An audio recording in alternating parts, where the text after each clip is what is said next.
Welcome back everyone, my name is Eltimar and we're going to be continuing our Let's Play of Wrath of the Righteous. Where we left off last time, we were going to go ahead and do the next Demandand fight and also Greyboar's quest. Watch out for trouble. It'll be pretty good, I think. I'm not sure if we'll do Greyboar's quest or the Demandand fight first. Either one is good. Keep your calm.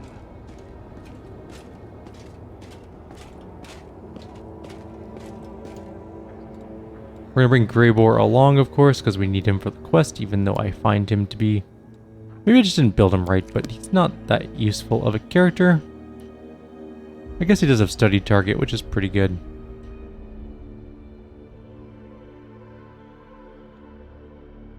I can't remember exactly which house is Willodus's either. I think it might be the House of something knowledge in the upper district. I don't think it's in the mid-city.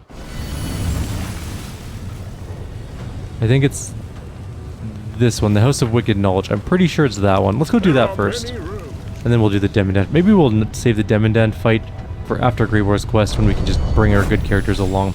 I remember it being really annoying. The third phase of it is really annoying anyways. I remember there being like a couple of Avakia demons with their breath attacks, which kind of suck. Let's quickly do some spells. Mainly rotating around Greater Heroism, Greater Heroism. Don't care about you, Greyboar, at all. You can just stay with whatever spells you currently have. And I'll grab a mirror image just in case. And we're gonna grab Anti-Fear, just because.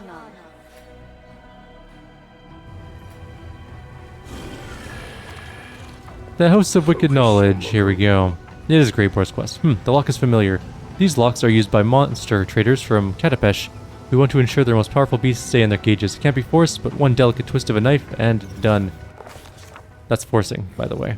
Just saying. A hunt is a clash between the hunter's cunning and the shrewdness of the prey. When the prey expects a trap, the hunter's acumen is put to the test, trying to subvert such expectations. Willodus has proven he understands this fundamental principle. The commander bursts through the front door and freezes. For all the tales about the mansion supposedly becoming a citadel, no one is there to assault the unwanted guests.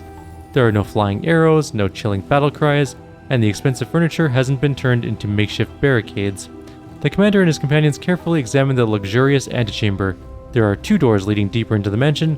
One bears the symbol of a mirror and the other the symbol of a knife. There's a bloody pigeon feather in front of the doors and a note that contains two words, "Welcome, Assassin." The commander recalls that the bloody feather is the symbol of Shax, the Blood Marquis. The Demon Lord is infamous for luring his victims into labyrinths full of deadly traps. The door slams shut loudly behind him. The commander enters the door with the mirror symbol. Why not? Stepping through the doorway, the commander suddenly feels nauseous and an icy chill runs across his skin. His intuition screams that he's just passed through an interplanar portal, and he instantly loses all sense of direction and balance. It seems the rooms of this mansion occupy different layers of reality, and these portals unite them into an elaborate labyrinth, where a single wrong turn is enough to lose one's way entirely. Greed and arrogance are traits inherent to almost all demons, and the lord of the mansion seems eager to prove himself without equal in the indulgence of both of these vices. The door leads to a magnificent sitting room. It hasn't been furnished in a manner indicative of tasteful refinement. The lamp reflections sparkle on gilded furniture. The floor is covered in an elaborate mosaic. The shelves are full of expensive trinkets. As if all this luxury wasn't enough, the whole room is reflected back again in the giant mirror that covers the entire ceiling. As soon as the commander enters, the mirror's surface ripples and starting to bubble, bulge, and ooze like molasses. It sends its sticky tendrils towards the outsiders, and a single touch from these appendages pierces the flesh with a sepulchral chill. The commander... Athletics is good, stealth is really good, and lore religion is less good for us. Let's look around, searching for cover. After a quick, thoughtful glance at his reflection, Eltimar hides under a spindle-legged coffee table. As soon as his reflection disappears from the glittering surface of the mirror, the disoriented tentacles start lunging blindly in different directions, unable to locate their prey. Hidden from the watchful eye of the monster, the commander sneaks towards the exit. There are 3 doors that lead out from the room occupied by the strange carnivorous mirror. The commander decides to open the one bearing the symbol of A pair of scales, why not? No matter how gleefully the lord of this palace mutilates flesh, he is first and foremost a scientist, and a scientist, by definition, is a madman who can put shame to any giggling maniac with a knife. Therefore, it comes as no surprise that his laboratory is furnished with care and order, and there is no hint of tawdry luxury found in other rooms. There's a multitude of flasks and vials with potions resting on the tables, and the cupboards are full of jars containing the brains of all shapes and sizes, or colors, sorry. As soon as the door closes behind the commander's back, a huge silvery autoclave opens with a wheezing clank, emanating a wave of foul-smelling brine. A hideous homunculus, covered in glistening slime, crawls out of the autoclave. Its liquid, malleable body constantly grows new limbs, eyes, and mouths, absorbing the bits and pieces it no longer requires. It seems the monster can't decide what shape it should take. It stares at the commander with malevolent intelligence. It seems it has better mental faculties than most alchemically produced creatures. The homunculus giggles repulsively as it grabs a vial full of acid and aims at the commander's head. We can do mobility and dodge, we can intimidate to scare it off, or we can start throwing our own flasks. Start throwing flasks of potions at the homunculus while trying not to touch any of the really dangerous substances. The barrage of flasks, vessels, and other laboratory wares forces the homunculus to retreat behind the bulk of the autoclave and defend itself from there. Eltimar grabs a round, corked vial with frost on the inside. Taking careful aim, he launches the projectile right at the monster's hiding place. A pale blue flash lights up the laboratory, and the homunculus is instantly frozen into the autoclave, covered in a thick layer of ice. It desperately grows 2 extra mouths for its final deathly scream. The commander uses this chance to search the laboratory and manages to procure an entire satchel of useful potions and balms. Stepping over the wreckage of the expensive lab equipment and shattered glass, the commander pauses before the 3 doors and eventually chooses the one with the symbol of a blazing fire. The commander finds himself in a long stone passage. No traps are triggered by his careful steps, yet at the end of the passage his vision grows blurry. An illusion of safety falls apart like a house of cards, revealing an endless fiery field, ashen mountains, rivers of lava, and magmatic volcanoes. Hot wind scorches his face. It's not difficult to conclude that this deadly place is the elemental plane of fire. Ash and volcanic rock tremble beneath the commander's feet, but walking on it seems safe enough for now. The only escape route is a distant 3-way arch of rough-hewn stone, containing the 3 familiar doors. However, to reach it, the commander must find a way past the river of fire, in which tiny islets of porous stone are just barely visible. The river spews out tongues of roaring flame that land on the banks and crystallize into dark glass. As a result, both banks of the river have become steep. They're steep, jagged cliffs of obsidian. Jeez. The commander has nothing left to do but... I think we just, knowledge world this, to cross using the rocks scattered about the place. Eltimar oversees the bridge construction. Soon the river of lava is dammed up with a flimsy makeshift barricade of black rocks pulled from the banks. Molten lava licks at the obsidian dam, rising higher and higher and threatening to overwhelm it altogether. And yet Eltimar is a capable builder. The flimsy dam collapses only after the fiery river has been safely crossed. After reaching the stone portals, the commander has decided which of the 3 doorways to enter. He settles on the one with a symbol of the boiling cauldron. Why not? The commander walks into an enormous kitchen. There are massive cauldrons with shiny, polished sides, and a tiny green beam flickers within a magical oven. The aroma of delicious spices beckons from the countless cupboards and shelves that line the walls. However, as soon as the commander enters the room, the cauldron's lids fly up into the air, blown off in a powerful explosion. A nasty grayish-pink slime oozes out of the open cauldron, swelling up like dough. The slime flows down onto the floor, gathering up in massive clotted clusters, which then begin to crawl towards the commander. Eltimar has never seen a red of such creatures before. However, it's reasonable to suggest that this is the outcome of a complicated and perverted magical experiment. This carnivorous slime was captured in a cave, subjected to magical transformation, and fed entirely with brain tissue. Gross. We could burn it in the magical oven. We could also lore nature this thing, or perception it. Let's decide to burn the monster in the magical oven. Eltimar quickly uses the magical sigils controlling the oven to turn the small fire into a roaring green flame. Eltimar hides behind it and lures the slime right into the open oven. The monster fails to perceive the threat of fire and crawls inside, instantly beginning to bubble and boil. In a matter of moments, all that remains of the creature is a suffocating stench that still hangs in the air. After meticulously examining the food on the undisturbed shelves, the commander decides to rest. He takes the opportunity to recuperate and bandage his wounds. It is thinking ahead rather than rushing forward recklessly that separates the able tacticians from those who rashly press on and perish. 2 doors lead from the kitchen, where it's apparently easier to be eaten than to eat, The commander chooses one that is marked with the symbol of a full moon. The commander enters a magnificent bedroom and ends up knee-deep in a seemingly bottomless pile of soft blankets, fuzzy rugs, plump feather beds, and other covers of all sorts and shapes. They allure and promise the sweetest dreams if only Eltimar would lie down and close his eyes. It's dangerous temptation. Anyone who allows these fluffy killers to put them to sleep won't wake up ever again. They will crawl over their victim, piling up around them, and then suffocate and smother them to death.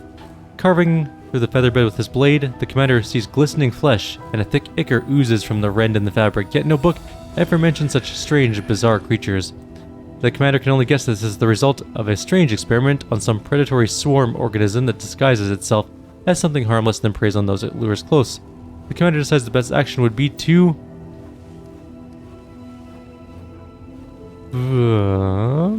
find and destroy the leader of this strange swarm. The rugs bleed when carved up with a blade. Give me 1 sec, sorry. The rugs bleed when carved up with a blade. They are a swarm or a pack and therefore may have a leader. Eltimar surges forward, allowing the hungry mass to smother and bury him under its weight, while he doggedly presses ahead. At last he finds a large purple cluster of flesh that resembles a giant brain. When touched, it wobbles and quivers like jelly. Eltimar splits it open with a single decisive blow, and the wounded creature emits a barely audible, high-pitched squeal. The rug swarm bulges and convulses in pain, dying in terrible agony. It would seem these creatures have had an invisible link, and destroying the brain doomed the whole brood. The commander decides to search the place. Who knows what secret compartments have been hidden beneath this repulsive mass of fabric and flesh. The search reveals a disguised niche, and inside is a stack of papers. These are the journals of a mad surgeon who researched the brains of living creatures. The experiments described in these pages are as repulsive as they are enlightening for anyone who isn't too squeamish to finish the reading. 3 doors with symbols lead from the master bedroom. The commander decides he'd rather take his chances on the one with the blazing fire. We already did that one. We did the full moon. We need to do the rod. The door doesn't budge. The commander forces it open with his weight and enters the hall where this dangerous expedition first began. The cozy, comfortable setting in no way hints at the nightmares that awaited the commander inside the mansion. The door outside is wide open, and through the doorway dark figures can be seen clutching weapons. All of this was nothing but a warm-up.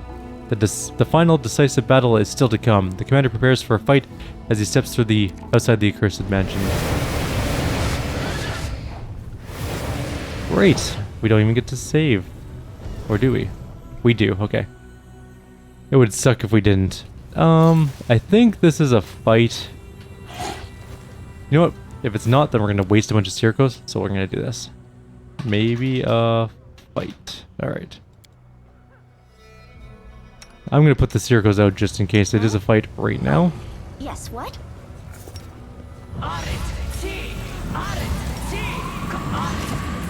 The leader of this gang of demons is grotesquely disfigured, even by the standards of the Abyss. A disproportionately large and bloated head rests on a tiny, disformed body covered in bumps and furrows, like a shriveled walnut. What seems at first to be a mane of hair standing up on end is revealed, upon closer inspection, to be bone needles sticking out from his pale, blistered skin. Where his mouth should be, there's instead a bony plate formed from yellowing teeth that have grown together. It protrudes out from his torn, lacerated lips. His voice appears to come from a slobbering, undulating hole in his neck just beneath his chin. "More bloody larvae showing at my palace. Getting very tired of these visits." What a freak. Even I feel somewhat conflicted. Would killing this creature be an act of cruelty or mercy? I do not wish to show mercy to the scum that set me up. Who are you? A snort of derision escapes from the creature's throat, and he makes a dismissive gesture with his hand, his dirty nails curling into long, thin spirals. "You don't even know who you decided to challenge. All these words herald your imminent death, outsider. I'm Willodus, a wizard confidant and advisor to Lady in Shadow. I'm also known as the Vivisector." Greybor smirks, not bothering to hide his contempt. "So many words, I'll simply call you a corpse. Less impressive sounding perhaps, but easy to remember." Why'd you put a hit out on Darazan and give Greybor a faulty magical weapon? The demon hisses in frustration, spittle flying from his hole in his neck. "Nonsense! Why did I want that idiot dead? What possessed him to think I was the one to put a hit out on him? And how dare you pathetic amateurs even think of a scheme of mine might possibly fail? If I wanted to kill Darazan, he would have been long gone, but I don't give a damn about anyone in a swarm of locusts." I expected such an answer. For some reason, whenever I corner these scoundrels and demand a reckoning, none of them are brave enough to own up to their crimes. and they never go quietly when I slit their throat. Alrighty, why did you turn your house into a trap? I was expecting assassins and therefore prepared a warm welcome for each such guest. I trust you appreciated my vivarium. I'm finished with you, someone. Or you'll become a new decoration for my palace, and another test for those who follow you. You will be mine. Some of you will be mindless pets. The more attractive ones I may use you to meet other needs. The monstrosity giggles lecherously, and the sound is shrill and repulsive like metal against glass. Hang tight 1 sec, sorry. Work stuff has come up. Alrighty, sorry about that. Did you create the monsters I found in the mansion? The demon cackles with glee and replies scornfully, You call them monsters, silly boy? What can you possibly know about it? These are masterpieces of vivisection, impossible creations conceived not by nature, but born of my scalpel, needle, and magic.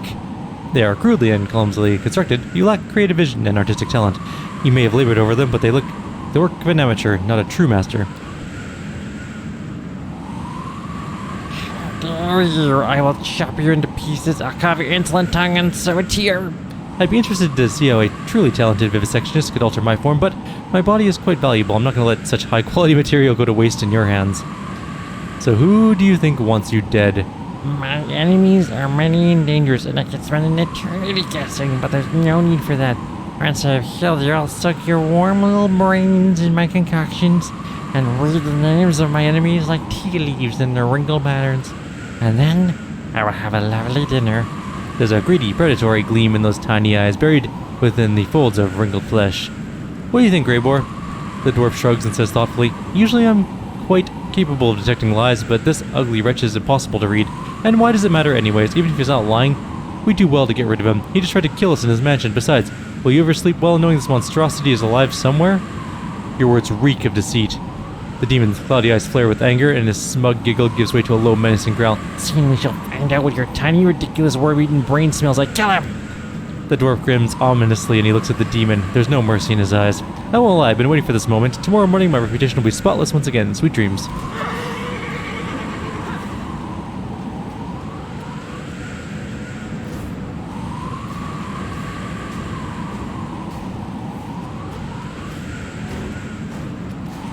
Okie dokie, let's take a quick peek here, and we'll just start with, like, I don't know. Something like that. Okay. Haste just went out, which is annoying, but fine. Our horse hit him. Enervation just went off, but our horse apparently has some decent spell resistance. And that was fine. Let's study target on Willodus. Let's just make sure we bring him down. Simply business. Greybor's fine. Walk through, doesn't matter. Alright. Who's knocked down? Willodus got knocked down. Some of the incubi did. That one's not, so let's just take him down a notch. This is a much easier fight than the Demodan fight, honestly.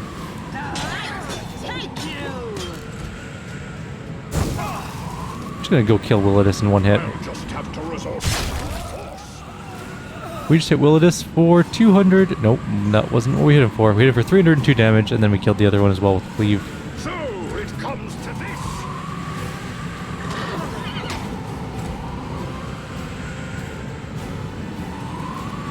It's your time.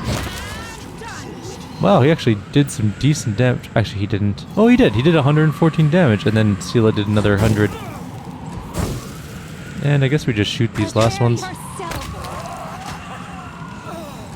And then we'll be done this fight. Much easier than I thought it was going to be. Honestly, didn't even need that many Sirocos.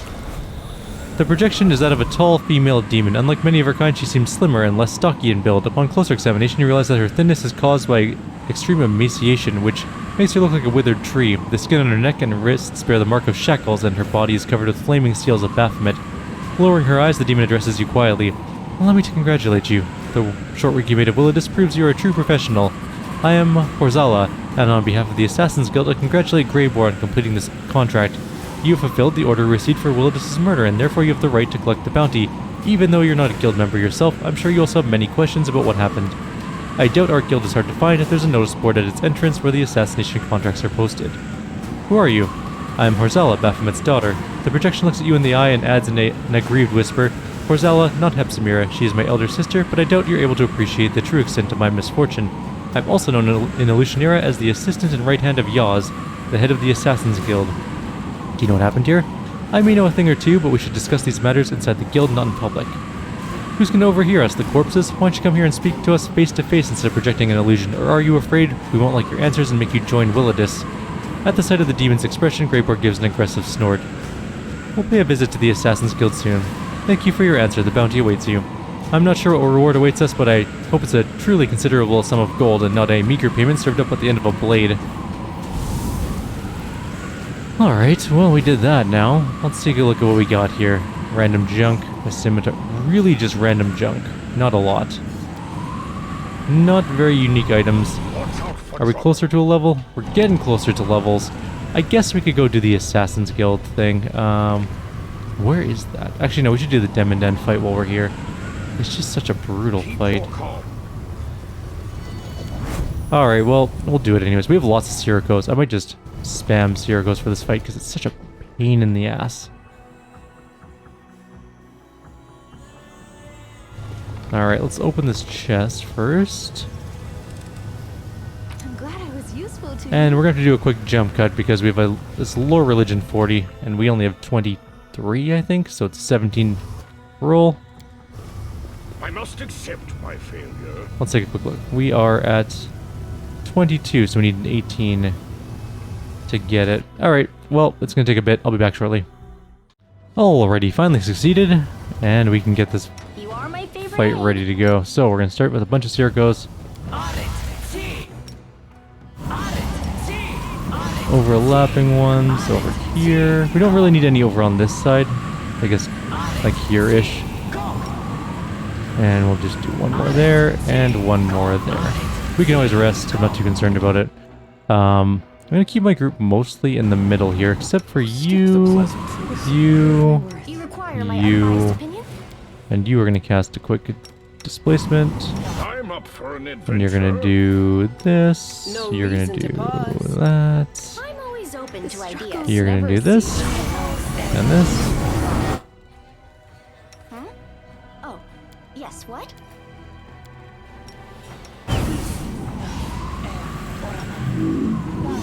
Okay.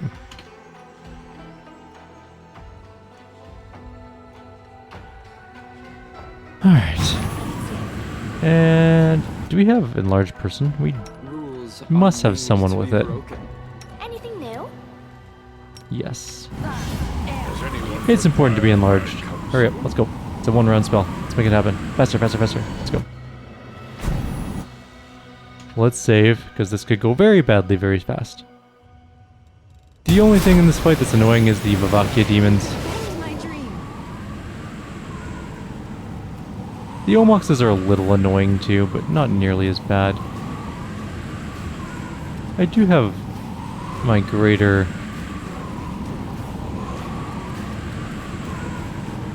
Yeah, greater courage there. Alrighty, so let's do this thing.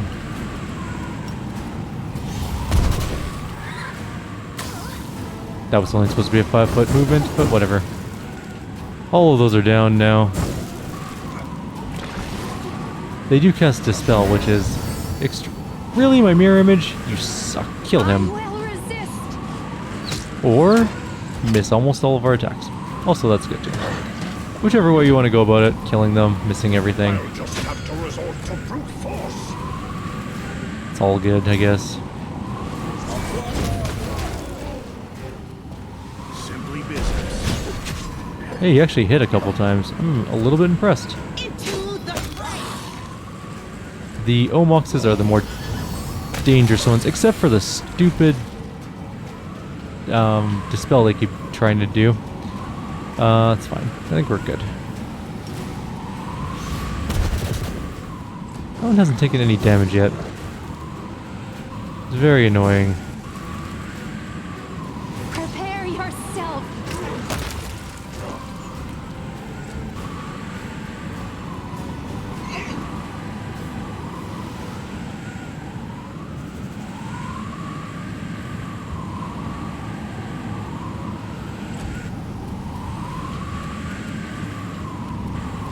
So it Explode that one. There's a Vavakia demon, unfortunately. And now there's an acid fog, also unfortunately. Let's move out of it. Up to here, I guess, for now. Greyboar can come fight this thing. Or not.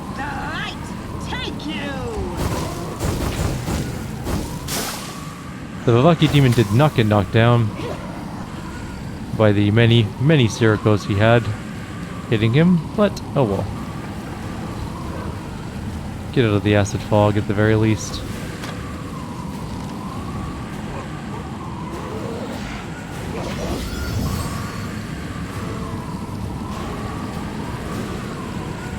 I should just run. Take the AOO and run. This is gonna hurt.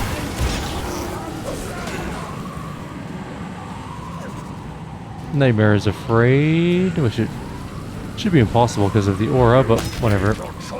Goodbye, Vavakia demon.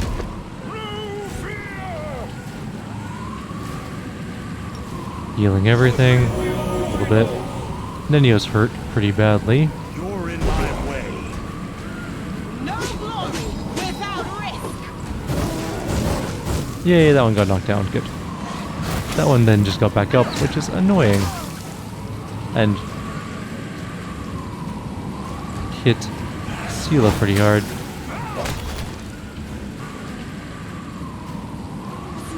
Guide my hand. Did a little bit of damage there. The horse is afraid and not doing anything useful, so it can just stay there, I guess. I'll just have to resort to Almost killed that one. Heal up everyone a little bit. Oh good, you actually did some damage. I'm a little bit impressed. Sweet. I'm actually gonna... yeah. Go attack. Looks like one Vavakia is down, but the other one is not at the moment. Nenio is afraid. Apparently they weren't close enough to the... Darren's dead. I hate the breath weapons. That one's hurt pretty badly. Our main character is on last stand. retreat is always an option. Not much we can do about that. Blasphemy just went out, which means we can't move.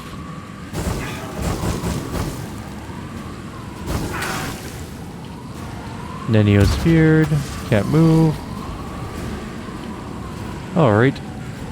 Arushale. We're going to have to raise up Darren from the dead, which is annoying, but whatever. I can't move, so might as well attack.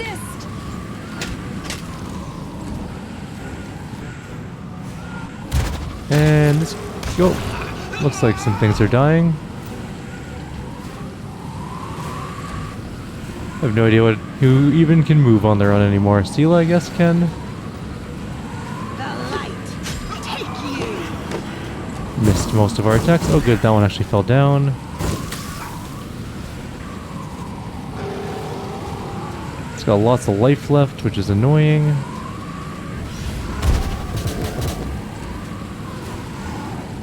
It's already back up again. And everyone's still sort of alive. Can't hit that one.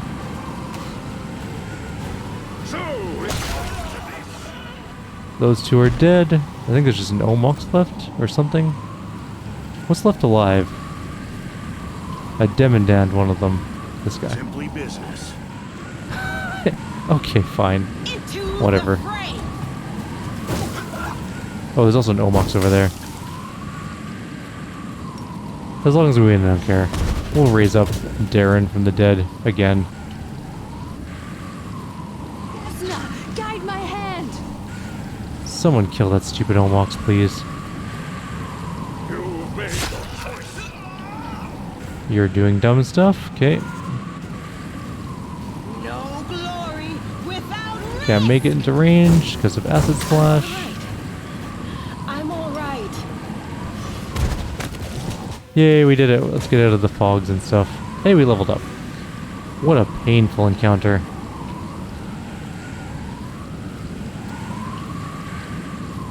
Alright, I'm gonna get Darren back up. Are we ready to move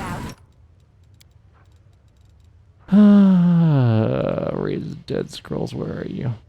Right there. You're alive! You can restore yourself. Never fun. Miss me already? I think that's the last time we need to use Grey Boar, possibly.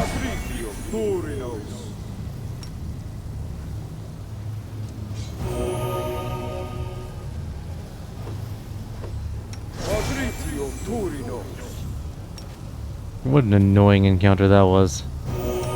Just because of the breath things.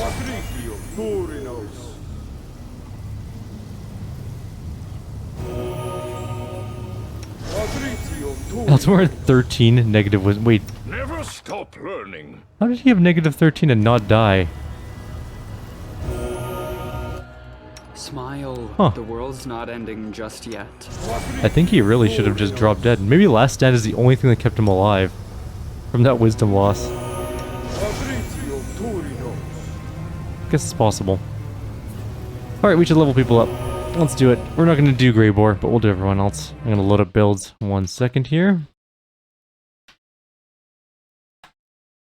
Alrighty, let's do this thing. First of all, main character. Should be pretty easy, I believe. He's a 200 fighter, so they're not exactly the hardest for people to level up. We're going to do Persuasion. And we could do either of those things, but I'm going to take a look. Yeah, we have improved, critical, improved. Yeah. So now our crit range is 15 to 20 with our scythes, which is pretty damn good. She's going Paladin, and just going to take her normal abilities. And Sela wants to get that improved 1 too. Because now her crit range is probably crazy, like 13 to 20. First, yeah, 13 to 20. So good. Anywho, next person. Wizard. Wait, did I choose Wizard or Scroll Savant? Wrong one. Lore Master. Not that it particularly matters too much, but...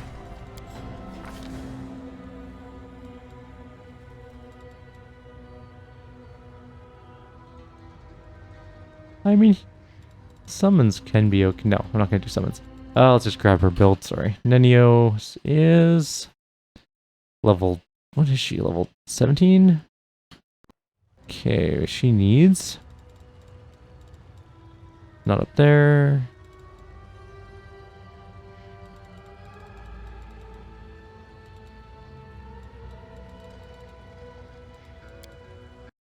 Greater spell focus. Have we already gotten illusion? I think we might have already gotten illusion.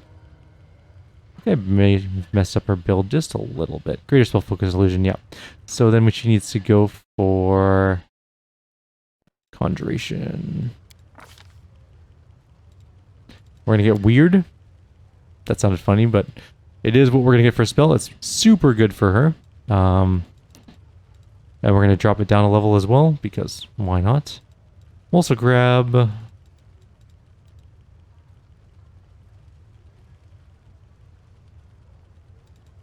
Shades is okay. Probably gonna get some conjurations, because we can get some good things out of this, like Galeazadas and stuff like that. And we're gonna need a bunch of summons against the Playful Darkness, who is just a nightmare to fight, but we're gonna figure that out. I think Darren sticks with Oracle at this point. But let me just pull that up. Oracle, yes, perfect. Skills, his normal ones. And... Whoops, went way too far.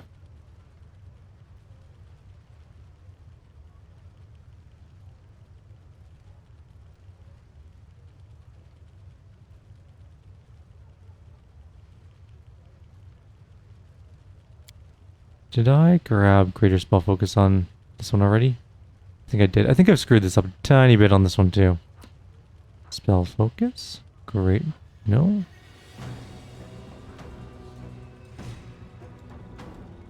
Something's missing from his build that I forgot to do, isn't it?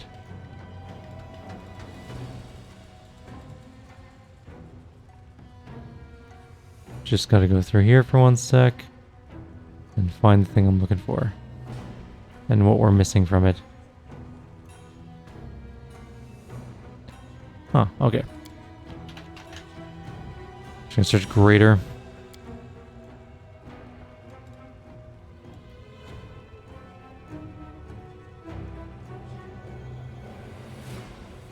Not greater spell penetration. Greater spell focus, that's the one. I can't see what's going on. There we go. What are we missing? What are we missing? We have spell focus. Did I miss a class thing for him?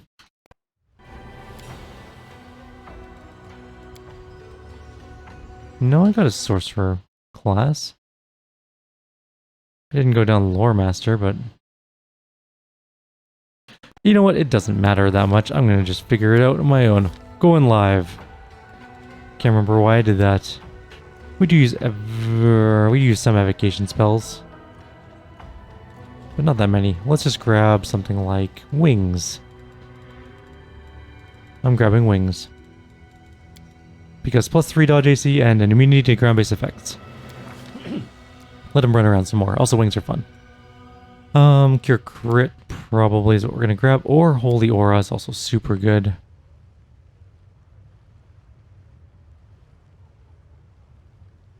Yep, I'm gonna grab Holy Aura this time. We'll grab Cure Crit later, and I think we get Mass Heal at some point here. I think it might be level 9 spell though. Storm Bolts is also good, but he doesn't have Ascendant Element, so it's kind of pointless. So Holy Aura it is. It's a very useful spell. Ranger up, because then we're done on our rotation thing for now. She's going improved, and crit. All the improved for her longbow. And we're not leveling up Grey Boar, because who cares? And our horse is dead. So, that's going to be where we're going to end off. Watch out for trouble. We've now leveled up. Again, everyone's mostly dead. Might need to go rest. But for now, we have successfully gotten to level 17, which is really good. We now have +42 to hit on normal attacks. It's pretty decent, I guess. And yeah, that's where we're going to leave it. Like always, if you have any suggestions or comments, please leave them below. Otherwise, we'll see you next time. Take care.